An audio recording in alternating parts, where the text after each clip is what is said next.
Today we're going to talk about some beauty tips that for women, and that's going to help you stay youthful, have more energy, and also have better hair without all the makeup and all those products. This is a natural way of doing it. It might be surprising to you. So today we're going to be talking about iron. It's one of those natural nutrient that's you're going to be needing in your body. So that's going to help make you look great, have all that energy. That's right. Yeah. So why is iron important? I like to think of iron as like, it's a precious metal. You know, in our body, I think it's more precious than gold, right? Because here's the reason why. So iron, what it is, I'll just go through the basic with you. Iron, what it is like, it's part of like in our bloodstream, part of the red blood cell. We have these red blood cell that goes through our body, and the red blood cell has these hemoglobin in it. So the hemoglobin is like where it has these iron, these heme. So there's like 4 spots on the hemoglobin, and that's where the iron are stationary. And the iron's purpose is to hold on to the oxygen. And I think with the whole COVID pandemic, I think we know how important having oxygen is, right? That's your life, that's like your lifeline right there. So the hemoglobins help distribute, hold on to oxygen, and then it supplies your body and in the muscle as well too. So there's a myoglobin. But regardless, the iron is really important in giving you the energy, the vitality, and also sustaining the cell. So that's why, sometimes you have like the nice rosy cheeks, the beautiful hair, because it's not brittle. You have all that oxygenation, all that good component to your body, right? So this is more of a problem for women, especially women who are, in the birthing years, because iron is, you lose it. It's one of those nutrients that it's hard to get rid of in your body, but anytime there's a blood loss, you lose it. So for women, I think there's a lot of women who are in the, childbearing years, they lose it through their period. So that's why sometimes, if you do get mad or irritable or at anything like that, your mood's going to be affected by it. Yeah, loss, also bleeding problems as well. Yeah. Any internal bleeding problems, you might be, losing excess blood. Uterine fibroids, that's another one. Yes. Or if you're donating too much blood. I was reading this somewhere. If you're donating blood constantly, you need to replenish that. Yeah, that's true. So for men, please be patient with the women out there. We don't purposely want to be miserable or irritated. It's because during those time of the month, or sometimes we get a little irritable. It's because of that reason. Our iron is low. So, and let me give you one of the facts, okay? For men, their iron intake, they only need 8 milligrams. Can you guess what women need? Okay. We're smaller than them, and we need like more than double. Okay, we need 18 milligrams. Yeah, this is for the childbearing woman. Okay, we need like 18 milligrams per day of iron, compared to the men who's like only 8. So there's the reason why is a lot of times it's because our menstrual cycle, right? So yeah, Blenda, do you want to go into some of the symptoms, or what are kind of like So some symptoms that you might be low in iron, and you might not know this until you get blood work. So always see your doctor, always get your blood work done yearly, and your health should be on the top of your list because you only have one body. All right. So some symptoms, you might feel fatigue, lack of stamina, headaches, dizziness. There might be some weight loss due to decrease in appetite. As well as irritability.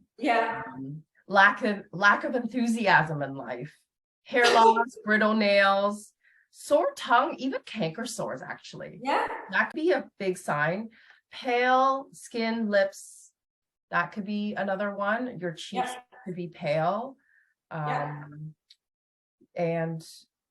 in children, there are some as well, but we're going to focus on women. Constipation, lowered immunity, those are another few symptoms that you might experience. So always get checked out by your doctor. Yeah, feeling cold easily too. For those who lives in the cold country, it's not just the weather, it's because your low iron can make you feel cold easier, right? Yeah. Those who are like, and I was going to go into some food items actually. And Jenny and I were talking, like there's a big misconception of how iron is only found in red meat. And it's a big misconception. It's not just red meat. There are other items out there that you could have to increase your iron intake without taking supplementation. So a big one is soybeans. And we were just talking about this, and we were saying how there's a big misconception with soybeans and how soy products aren't good for you. In fact, actually, soy products are okay in moderation. Everything is okay in moderation. That's what I always say. Another product would be clams. Like we could have clams, as well as vitamin C rich foods such as watermelon, broccoli, Swiss chard, turnip, spinach, bok choy, potatoes, kale.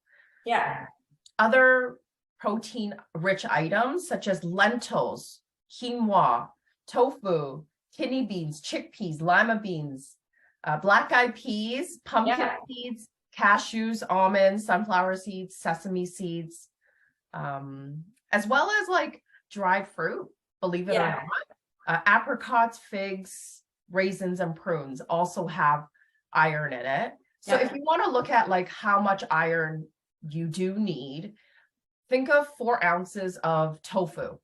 4 ounces of tofu will give you 6.1 milligrams of iron. 6.1 milligrams. So that's a third of what we need. We need 18 milligrams. Women need 18 milligrams. If you're men, you need 8 milligrams. Definitely get your blood work checked out to see what levels you're at and how you can add that naturally to your diet. But you can kind of gauge, like, let's say you're, out of nowhere, you feel a little tired, you get a little bit irritable, you're looking a little bit more pale than normal, then, some of the things like that, right? Those are the signs that it shows you. So you kind of like, if I'm feeling a little bit like this, and I even though I get enough sleep, even though I'm exercising enough, and why am I still feeling so tired, right? You know what? Those are some of the signs that where you're like, hey, maybe I should get it checked out, because it could be, something like iron could be one of the things that can cause a problem. Right. And maybe like just cleaning up the diet, because the Western diet, we have so much like processed food, right? It's just so readily available that all that processed food that we're eating is not good for us. So instead, choose better options such as more plant-based and lean proteins if you're choosing meats, right? And one of the things is surprising, because a lot of times people think iron is a lot in like the red meat components, right? But it's not necessarily true. So like, let's say like a 3 ounce of steak, like it's like 3.5 milligrams of iron, whereas like in clams, right? 3 ounces of clams, you're actually getting like 20. So like I was reading on like one of this book, I'm like 20 milligrams. That's like mistakes. It's like the full amount of what you need already, and more for tomorrow. And plus, like the red meats depends on the cut and everything like that. There's a lot of like like fats in it, right? And a lot of times as a red meat is really hard to process for your body to break it down, right? So it's this whole misconception, people. It's about choosing the right food, or the certain food that gives you more bang for your bucks, right? Exactly. And also don't need to buy you don't need to eat. Okay, so if 3 ounce gives you about 3 milligrams, so you're gonna need like 6 of those steaks. And think of how that is on for your body, like how that can and the cost your body to break down. It's hard for your body to break down, and it too much red meat isn't good for your body anyways, causes heart disease, heart attacks, blocks Increase of the risk of arteries. cancer. Yeah. Yeah. Increase the risk of cancer because it's more acidic for your body. Yeah. Any food that's more acidic will likely I know. Yeah. Always pick more alkaline rich foods, right? Yeah. I think also when you're mentioning about diet, this is one of the things that's like the food that's readily available. And for children, I mean, even for adults too, I notice whenever you go on boat cruise or any all-inclusive trips, they always have some kind of cereal around, right? Oh, Like, yes. yeah. So, and I notice a lot of times, like with cereal, when you're looking at the nutritional content, there's a lot of food that is fortified. So they try to fortify with iron in it, but because of the wheat aspect to it, there's this like this phytate part, it binds to the iron, but that doesn't help with the absorption in your intestine as much. And also when we're eating cereal, a lot of times we're eating it with milk or like dairy products. So a lot of times dairy product has a lot of calcium and phosphorus in it. These two components doesn't help with the iron absorption in our intestine. So you're gonna like, oh, I'm gonna eat the iron fortified food, and then you're doing the opposite. Yeah. So it doesn't help with the absorption. So there's a lot of misconception about you thinking that, oh, I'll just eat this food, but it's also the combination of food that you're eating together that helps with the iron absorption. Yes. Yeah. True. There could be other products out there that cause you to lack the absorption, such as medication and acids like that definitely doesn't help. Yeah. Sure. Yeah. And I think also this is the one thing as well too. I know not everybody, a lot of people, because I see a lot of people drinking this drink, coffee, we're, especially in the Western world, we're a very coffee driven culture, and the tannins that's in the coffee and also even in tea, it actually hinders or kind of like slow down the absorption of the iron as well. And so a lot of times people, when they're having their food, they also like to have a tea or like a coffee with their meal. I think what is one of the things we can do, even though you're going to still be drinking coffee, drink the coffee either before or like, as a snack, after your meal, not with your meal, because then it doesn't, at least you can still eat the food, have the absorption, and then like drink the coffee later on so it doesn't interfere with the absorption of the iron, right? I also have a thing about drinking fluids away from meals too, because it dilutes your digestive enzymes actually. So you should actually drink your water away from meals. That way you increase your nutrient absorption during mealtime. That's true. That does make sense, because I mean, well, a lot of times people drink the water, it's for weight loss tactic, right? People drink water during the meal so that they can feel full or get full, so they don't eat as they overeat, because that's one of the issue with our Western society, the tendency to overeat, right? Yes. Yeah, so they drink water and then they're like, oh, I'm full, so they don't eat as much. But you don't have to drink that much water during your meal. Like drink it before or after. 30 minutes before or 30 minutes after. Yeah. Yeah, that's awesome. Okay, so believe this or not, I know this is like big for some people, but cooking with a cast iron pot or pan is another way to get iron in your diet. Yeah. Also having foods that are vitamin C rich alongside with your iron foods, rich foods, are a great way for absorption. Yeah. So what are those like vitamin C? Okay. Oh, what are some of those food that are actually vitamin C rich and also iron? Yes, I think we talked about this, but if I didn't, I can name them again. So vitamin C rich foods, but also high in iron. So watermelon, broccoli, Swiss chard, turnip, spinach, bok choy, potatoes, and kale. There you have it. Well, I think actually potatoes isn't vitamin C rich, but like it's good for you. Like, is there a certain potato, like sweet potato, because, or I guess, I love sweet potatoes, but even regular potatoes are just as good for you, tell you the truth. how many, do you know the grams, milligrams of iron that's in the sweet potato, or like the potato, or I think for iron, yeah, for potatoes, it's on the lower end, it's but 1.4 for a large potato, 1.4 milligrams for one large potato. yeah, So 1.4, that's not a bad number compared to 0. yeah. So like instead of eating fries, eat the A baked baked potato. Yeah. instead. I'm So a you're big gonna fan of get, baked potatoes. yeah, I like sweet yam, Yeah. or like sweet potato. So Vitamin C rich. That's yeah, why. yeah, Yeah. Amazing. And I know that supplementation is like one of the things that we do turn to. So before you supplement, definitely get blood work, get checked out before yeah. you see what you need. Because if you have too much iron in your body, that could be bad for you as well.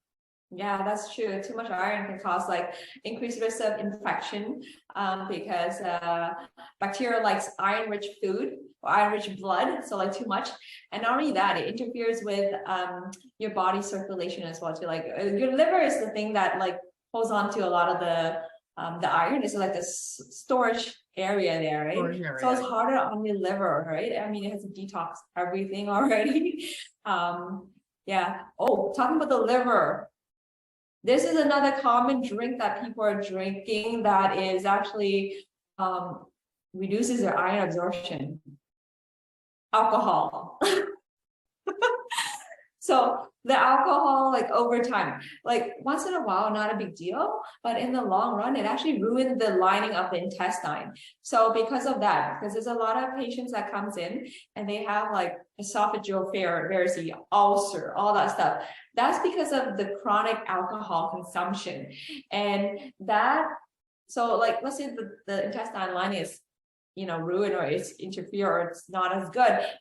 Then you won't be able to absorb the iron as well, right? So that's kind of like defeating the whole purpose of having all these nutrient rich, but then let's say if you're drinking, a glass of wine or 2 or 3 with your meal, it counteracts it along with the other absorption of nutrients as well too.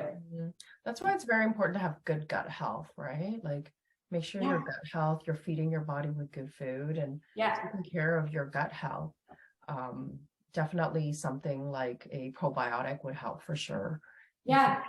Mm-hmm. Yeah, that does make a big difference, right? That's awesome. All right. I'll give you this one story where recently I had a patient that came in. She was pale as a ghost, right? She's an elderly woman. She's always her iron level, apparently her daughter's is always on the low side. But I'm like, okay, why is it so low? But she came in, she had chest pain. So for those women who are, in the 40s and in the early 50s, who still have their period and who are having chest pain, right? And who are looking pale as a ghost, and who are maybe vegetarian or vegan or don't eat the proper diet, that before you go and take an aspirin where it increases the risk of bleeding even more, right? Get it checked out, because this woman, she pretty much, because the daughter wanted to give her an aspirin, and I'm like, no, after hearing the story, this is probably because of something else that's causing it. So if your iron's low, your oxygen's low, you're not getting the proper distribution of oxygen throughout your body. So your heart is pumping extra hard to circulate it. Of course, it's going to feel, oh, I'm overworked, I'm tired now, right? But the root cause is, she's having bleeding somewhere, right? So that caused, iron deficiency or like low iron, among other issues, right? So don't rush into the whole, everybody's so concerned about the cardiac. The chest pain. Chest pain, thinking it's a heart attack, right? Yeah, this is one of the situations where it's not heart attack, based on like, blockage or anything. It's because of it's an iron oxygenation issue from bleeding, right? So I want to share that story because a lot of times people, I think the more we educate you on certain ideas, certain understanding, the better it is for you, so that you can improve your health and vitality, feeling better, having more rosy cheeks, better hair, you know, and you don't have to spend all that money on cosmetic and everything else. That's right. Yeah. Okay. All right. Thank you. Have a great day. Subscribe to Blenda's channel and subscribe to my channel and come back next week. Okay. All Thank right. you.